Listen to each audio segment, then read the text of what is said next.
I smoke a lot of weed.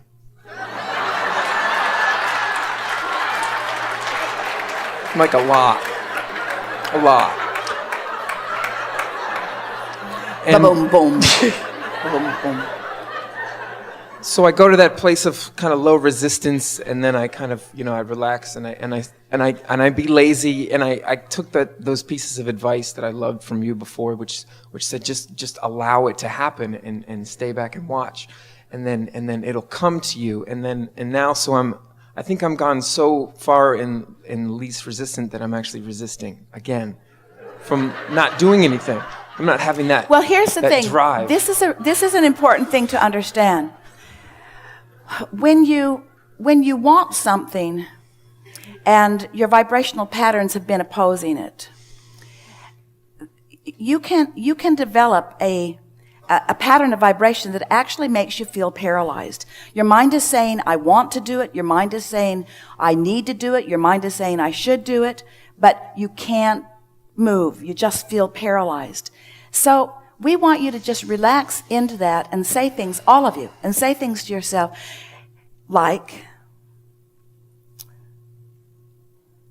when the timing is right, I'll feel it. When the momentum is right, my feeling of responding will be clear to me. And in the meantime, everything's all right. Because it's like, look at it this way. Let's say that, and you could apply this to anything that you want. Let's say that here's you on your way to a rendezvous point with something you want. Maybe it's a lover.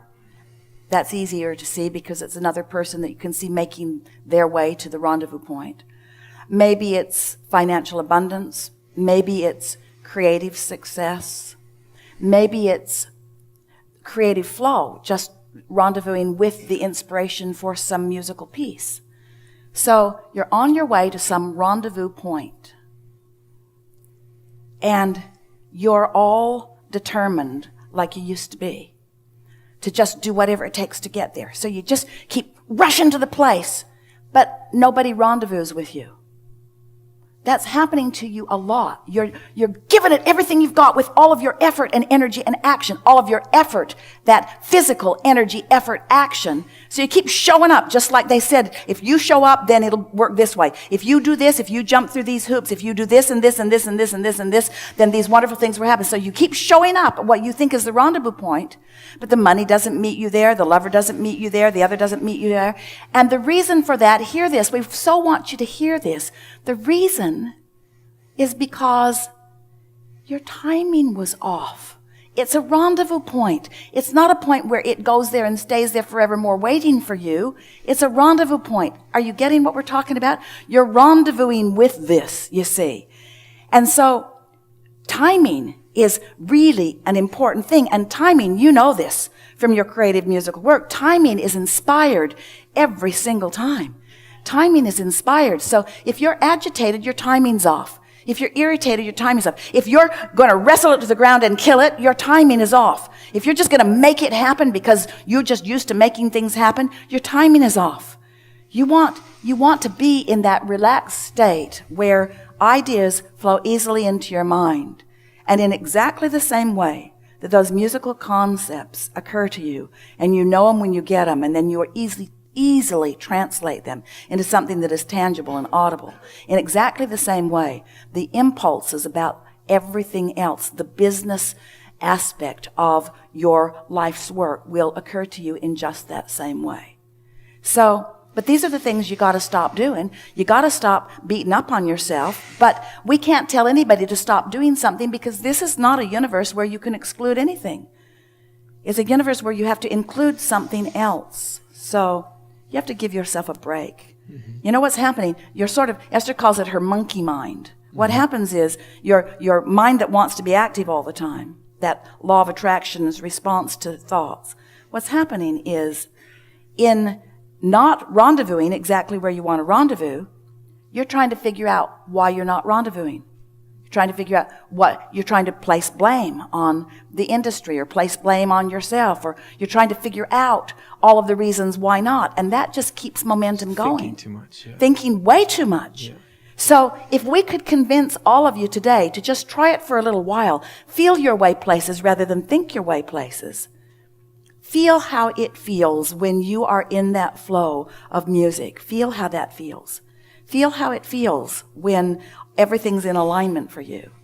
It may feel to some of you like we're taking too much time with the first person in the chair. We want you to understand that this is the seminar that we want to give all day, every day. Because every one of you have things that you want, that you're wanting to make your way to, and you're making your way to them, for the most part, as humans, with actions and words, rather than with vibrations and centeredness. So, we've been talking with you in lots of different ways about how to find that place. But the bottom line is, if you're worried about something, you've got a vibration, you've got yourself in a vibrational holding pattern. Esther was flying into Stamford, Connecticut last weekend. And there was some airline delays and so forth. And so she was diverted to another airline and to another airport into LaGuardia. And because there was weather. And there was weather in LaGuardia. And so the captain said, we're in a holding pattern over Baltimore. And so it was still a beautiful day. The sun was just setting. Esther had a window seat, and she was just so enjoying what she was seeing out the window in this holding pattern. And there was something, a part of her wanted to be frustrated because she wanted to be underway. She knew that people were here waiting for her with equipment that was essential to the setup. She wanted to be there. She wanted to be there to keep her commitment to those who were waiting, but she had no choice. She couldn't get off the airplane. So she could sit there and feel frustrated, or she could relax into the holding pattern, she could make the best of the holding pattern.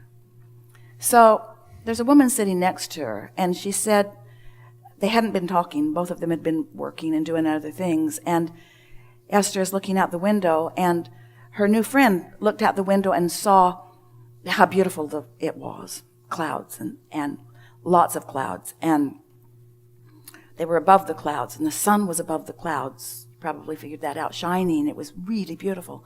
And the sun was about to set. And Esther said, have you heard about the green flash? And the woman said, what is that? And Esther said, well, sometimes when the atmospheric conditions are perfect, as the sun just drops beneath the horizon, sometimes there's a green flash. Esther says, I've looked for it hundreds of times, and I've seen it twice. But I always look when the situation is right. So Esther said, let's look. And then, green flash. And Esther thought, this holding pattern's not so bad. This is not such a bad holding pattern. In other words, the universe is still yielding lovely life to me, lovely new friend to me, lovely experience to me. I'm not exactly going exactly where I thought I wanted to go, because I really want to be on the ground by now, long ago on the ground by now, long ago at the hotel by now. Instead, I'm over Baltimore in a holding pattern, living happily ever after over Baltimore.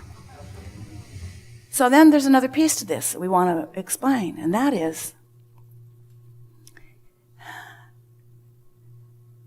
how long can we remain over Baltimore? And then the pilot said, we don't have enough fuel, folks, to remain in this holding pattern much longer. And Esther thought, well, there it is. It's coming into focus. We don't have enough fuel to remain in the holding pattern, so something's going to give. And then he came right back and said, we've been cleared for our approach into LaGuardia. And Esther thought, that's always the way, isn't it? In other words, some other factor comes in that causes the focus to be a little stronger. And if you have been in a holding pattern where your resistance has been dissipated, then the desire is the dominant thing. You get what we're talking about? You get the analogy? That desire to be on that ground by the captain, by the crew, by the air traffic control, everyone knew it was not a viable solution for them to just stay in that holding pattern forevermore. And that's what's got you frustrated. You keep holding yourself in a holding pattern because you haven't done the only thing that matters, which is release your own tension by just relaxing into what is and making the best of it. There are no more important words that will ever be said about anything. Just relax into where you are and make the best of it. Find the best feeling that you can. Feel the relief of that. Feel the release of it.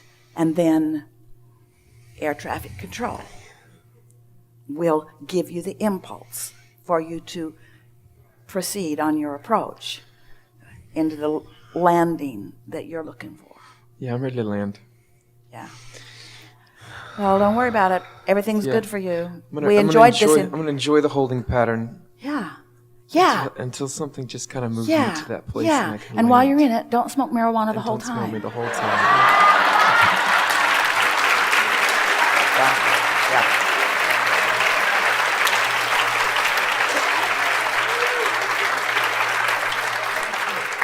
If that's the only conversation that we ever had ever, it would be enough. That would be enough.